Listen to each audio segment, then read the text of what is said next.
ان کو قتل کرنے کے بعد اپنے باپ کے سامنے حاضر ہوا زمین خدمت و بوسید و گفت، تو عاجزی کرتے ہوئے احتراماً زمین کو بوسہ دیا اور کہا، کیا کہا؟ اے کہ آگے شیخ سعدی قطع لے کے آئے ہیں، اے کہ شخص منت حقیر نمود، اے شخص تو نے مجھے حقیر جانا، اے وہ شخص کہ جس نے مجھے حقیر جانا، تا درستی ہنر نہ پنداری، تو کہیں موٹاپے کو ہنر مندی نہ گمان کر لینا کہ جو موٹا ہو وہ زوراور ہوتا ہے، وہ جنگجو ہوتا ہے، وہ بڑا پہلوان ہوتا ہے، وہ بڑا طاقتور ہوتا ہے، وہ بڑا ہنرمند ہوتا ہے۔ کہیں تو ایسا گمان نہ کر لینا کہ جو جسامت میں بڑا ہوتا ہے، جو موٹا ہوتا ہے، وہ جنگجو بھی بڑا ہوتا ہے، وہ پہلوان بھی بڑا ہوتا ہے، ایسا گمان نہ کرنا۔ اسپ لاغر میاں بکار آید، لاغر دبلا پتلا گوڑا ہی کام آتا ہے روزے میں دا، جنگ کے روز، روزے میں دا جنگ کے روز، دبلا پتلا گوڑا ہی کام آتا ہے، نہ گاؤ پرواری، نہ کہ موٹی تازی پالی ہوئی گائے، پالی ہوئی گائے یہ جنگ کے روز کام نہیں آتی، بلکہ جنگ کے روز دبلا پتلا گوڑا ہی کام آتا ہے۔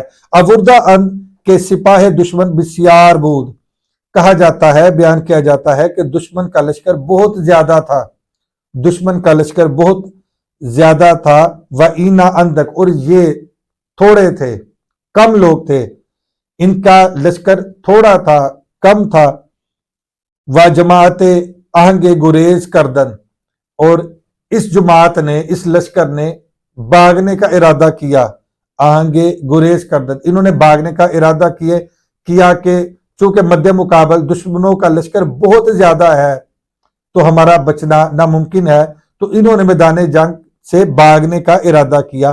پسر نعرہ بزد، اسی شہزادے نے نعرہ بلند کیا، وہ گفت، اور کہا، کیا کہا؟ اے بردا بکوشید، اے جوانوں تمہیں کیا ہو گیا؟ کوشش کرو، جوان بنو، ہمت پیدا کرو، ہمت پیدا کرو، لڑو دشمن کے مقابلے میں۔ تا جامہ زنا نو پوشید، عورتوں کا جامہ نہ پہنو، مراد یہ کہ نہ مردی اور بزدلی نہ دکھاؤ، بلکہ دشمن کے مد مقابل لڑو، خوب مردانہ وار مقابلہ کرو۔ سوارا را بکفتن او تحیر زیادہ گشت، اس شہزادے کے ان کلمات سے جوانوں میں، سپاہیوں میں، ان مجاہدین میں جذبہ زیادہ بیدار ہو گیا۔ اس کی اس گفتگو سننے کے بعد ان میں طاقت، جوش، ولولہ، جذبہ زیادہ ہو گیا۔ یک بار حملہ کردن، اور انہوں نے یک بارگی سے پھر دشمن پر حملہ کیا، یک بارگی سے دشمن پر حملہ کیا۔ شنیدم کے ہم درا روز بر دشمن ظفر یافتد، پھر شیخ سعدی لکھتے ہیں کہ میں نے سنا کہ اسی روز پھر اس لشکر کو دشمن کے لشکر پر فتح حاصل ہو گئی، اسی روز انہوں نے دشمن کے مد مقابل فتح پا لی اور دشمن دم دبا کے بھاگ گیا۔ پدر سرو چشم را بوسید، والد نے اس کی پیشانی کو چوما، بوسہ دیا، وہ در کنار گرفت، اور اپنے سینے سے لگا لیا، اس سے بغل گیر ہو گیا، اپنے سینے سے لگا لیا اس شہزادے کو۔ وہ ہر روز نظر بیش کرد، اور ہر روز اس پر زیادہ سے زیادہ توجہ دینے لگا، نظر کرنے لگا۔ تا ولی عہد خیش کرد، یہاں تک کہ اسے اپنا جانشین مقرر کر دیا، اپنا ولی عہد یعنی اپنا جانشین، اپنا نائب مقرر کر دیا۔ برادرانش حسد بردند، اس کے بھائی اب اس سے حسد کرنے لگے کہ ہمارے اس بھائی کو اتنا زیادہ مقام حاصل ہو گیا، اتنی زیادہ اس کی عزت بڑھ گئی، تو وہ اس سے حسد کرنے لگے۔ وہ زہر در تعامش کردن، یہاں تک کہ انہوں نے اس کے کھانے میں زہر ملا دیا، اس شہزادے کے کھانے میں زہر ملا دیا۔ خواہرش از غرفہ بدید، ان کی ایک بہن تھی، وہ اوپر کھڑکی سے دیکھ رہی تھی، وہ کھڑکی سے دیکھ رہی تھی۔ وہ دریچہ برہم زد، اس نے کھڑکی کو بجا دیا، اس نے دستک دی، بجا دیا، زور سے بجا دیا۔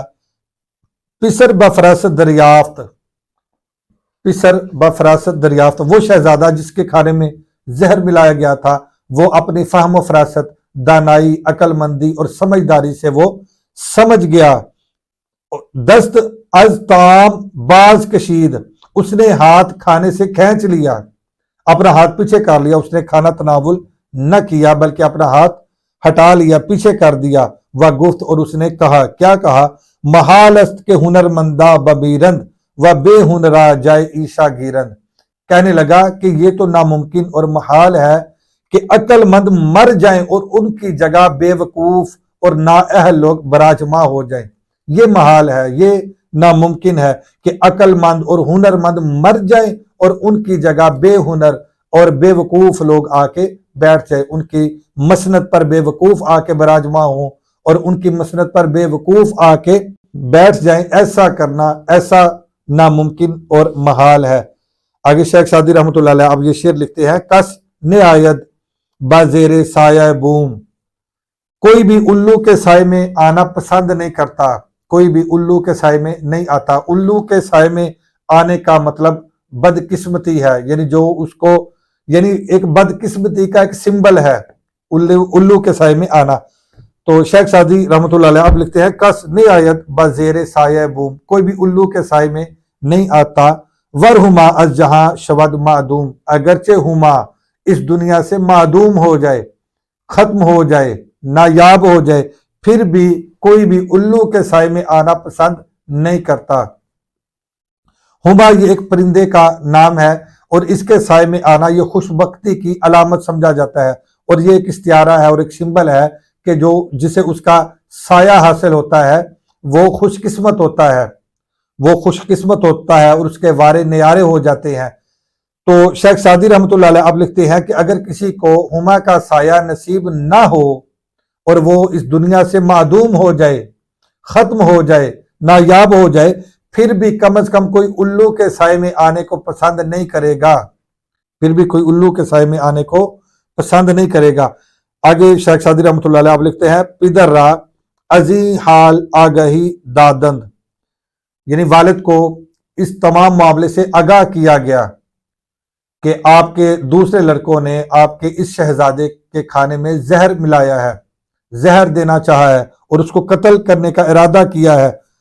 برادرانش را بخانت و گوش مال بواجب داد، بادشاہ نے اپنے دوسرے بیٹوں کو بلایا اور ان کو مناسب سزا دی، ان کو مناسب سزا دی، گوش مال بواجب داد، جو بھی مناسب ان کے لیے سزا بنتی تھی بادشاہ نے ان کو سزا دی۔ پس ہر یکے را از اطراف بلاد حصہ مرضی معین کرد، یہاں تک کہ بادشاہ نے اپنی سلطنت کے اطراف میں مختلف علاقوں پر ان کو تعینات کر دیا، مختلف علاقوں کا ان کو نگران مقرر کر دیا۔ تا فتنہ فرون نشست، تاکہ فتنے کا خاتمہ ہو جائے، تاکہ فتنے کا سد باب ہو، تاکہ فتنہ ختم ہو، و نزاع برخاست اور جھگڑا ختم ہو جائے۔ آگے شیخ سعدی رحمۃ اللہ علیہ آپ لکھتے ہیں کہ دا درویش در گلی میں بخسپن و دو بادشاہ در اقلی میں نہ گنجد۔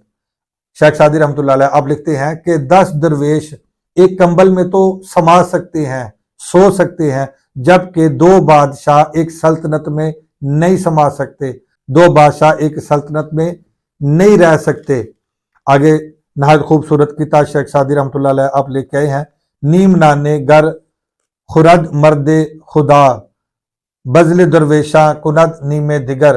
شیخ سعدی رحمۃ اللہ علیہ آپ لکھتے ہیں کہ اگر کسی اللہ کے فقیر کو یعنی فقیر بندے کو ایک روٹی میسر ہو بزل درویشاں کند نیم دیگر، تو وہ آدھی خود کھاتا ہے اور آدھی لوگوں میں صدقہ کر دیتا ہے، دوسرے فقیروں کو عطا کر دیتا ہے۔ ملک اقلیم بغیرت پادشاہ ہم چنا در بند اقلیم دیگر۔ آپ لکھتے ہیں کہ بادشاہ اگر ایک ملک حاصل کر لے تو ایسے ہی وہ دوسرے ملک کو حاصل کرنے کی فکر میں ہوتا ہے۔ اگر وہ ایک ملک حاصل کر لے اور وہاں سلطنت اور اپنی حکومت قائم کر لے تو وہ اسی پر اکتفا نہیں کرتا، جبکہ وہ دوسرا ملک بھی حاصل کرنے کی فکر میں لگ جاتا ہے۔ نہایت خوبصورت حقائق۔ تو آپ نے اس حقائق سے کیا جانا، کیا سیکھا، کیا سمجھا، کومنٹ کر کے اپنی رائے کا اظہار ضرور کریں۔ آج کے لیے اتنا کافی ہے۔ اللہ حافظ۔ السلام علیکم ورحمۃ اللہ وبرکاتہ۔